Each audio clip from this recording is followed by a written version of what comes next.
सभी को जय मूल निवासी। और भाइयों, हम बताना चाहता हूं कि आज टिकट हम अरविंद कश्यप जी को टिकट मिल चुका है। और आप देख सकते हैं बड़ी जोश के साथ, उत्साहित के साथ यहाँ स्वागत किया जा रहा है। आप देख सकते हैं।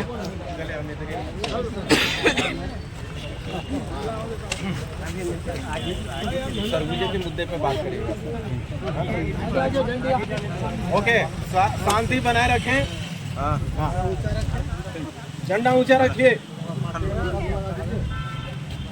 बहुजन मुक्ति पार्टी जिंदाबाद, जिंदाबाद जिंदाबाद। बहुजन मुक्ति पार्टी जिंदाबाद, जिंदाबाद जिंदाबाद। अभी आपने बहुजन मुक्ति पार्टी की तरफ से नामांकन फॉर्म भरा है, कैसा लग रहा है? अभी हम लोग बहुजन मुक्ति पार्टी की तरफ से फॉर्म भर करके आए हैं। फॉर्म सब कुछ ओके पाया गया है अभी तक।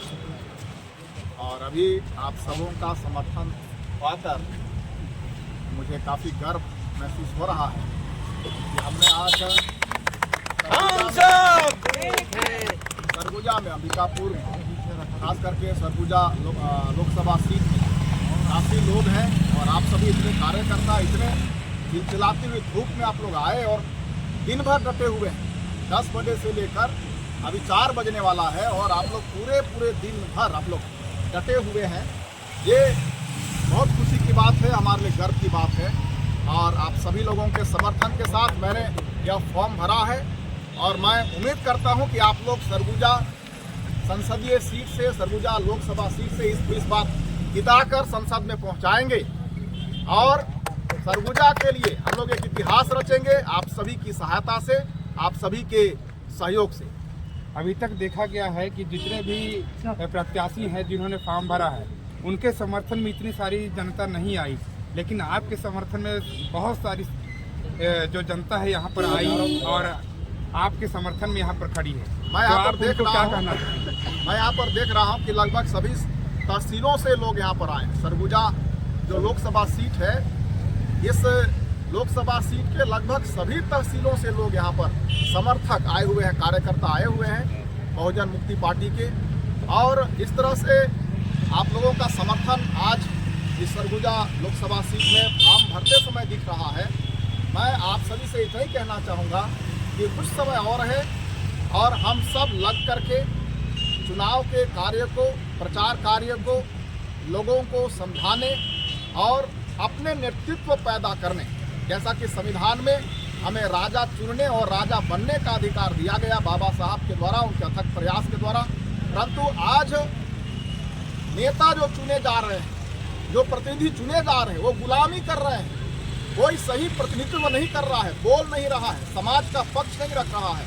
और ऐसी विपरीत परिस्थिति में बहुजन मुक्ति पार्टी के द्वारा और आप सभी कार्यकर्ताओं के द्वारा ये समर्थन जो मुझे मिला है, इससे उम्मीद जताई जा सकती है कि हम लोग इस बात का सरगुजा लोकसभा सीट जरूर जीतेंगे। या कल तक आप सिर्फ वोट देने के बारे में सोचते थे और जैसा काशीराम साहब ने कहा कि हम केवल वोट देने के लिए नहीं पैदा हुए, हमें शासक बनना है, तो इस पर आपकी रिएक्शन क्या आता है आपकी ओर से? देखिए, माननीय काशीराम जी ने जो कहा वो काफ़ी दूरदर्शिता रखने वाले व्यक्ति थे और उनके अंदर जो समाज के प्रति जो संवेदना थी वो ऐसे ही थी।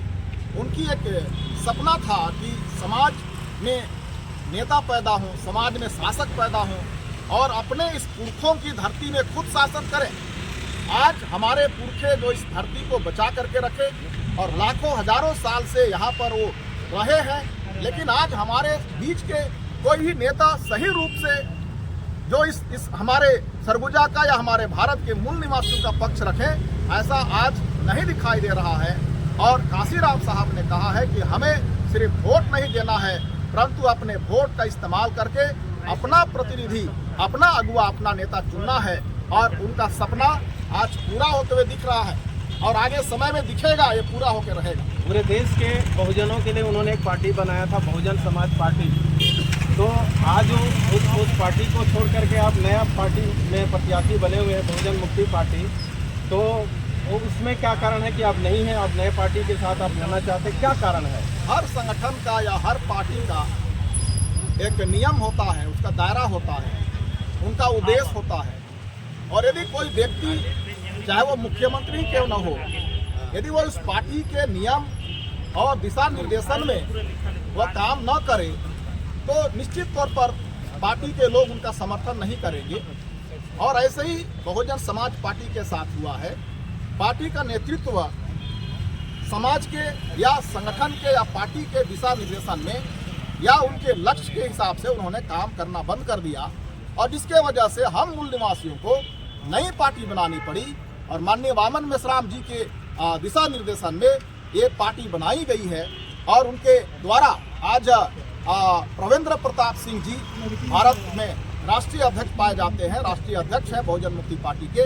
और हम लोग इस दिशा में बढ़ रहे हैं कि हम भारत के मूल निवासी, हम भारत के पुरखों के देश में अर्थात हम अपने पुरखों के देश में अपने लोगों का शासन सत्ता स्थापित करेंगे। और इसीलिए हम लोग इस काम को आगे बढ़ा रहे हैं और विचारधारा के आधार पर, कैडर के आधार पर यहाँ जितने लोग आए हुए हैं हम सब मिल करके आगे इस मुहिम को बढ़ाएंगे और निश्चित तौर पर भारत में बहुजन मुक्ति पार्टी का शासन लाया जाएगा। एक शब्दों में बोलिएगा, इसका मतलब यह है कि बहुजन समाज पार्टी कांसीराम साहब के उद्देश्य को भूल चुकी है, इसलिए नई पार्टी का आगाज हुई है। बिल्कुल बिल्कुल बिल्कुल। माननीय कांसीराम साहब का जो उद्देश्य था, जो जिस उद्देश्य के उन्होंने पार्टी बनाई थी, उसके विपरीत वो पार्टी के जो अगुवे थे वो चलने लग गए।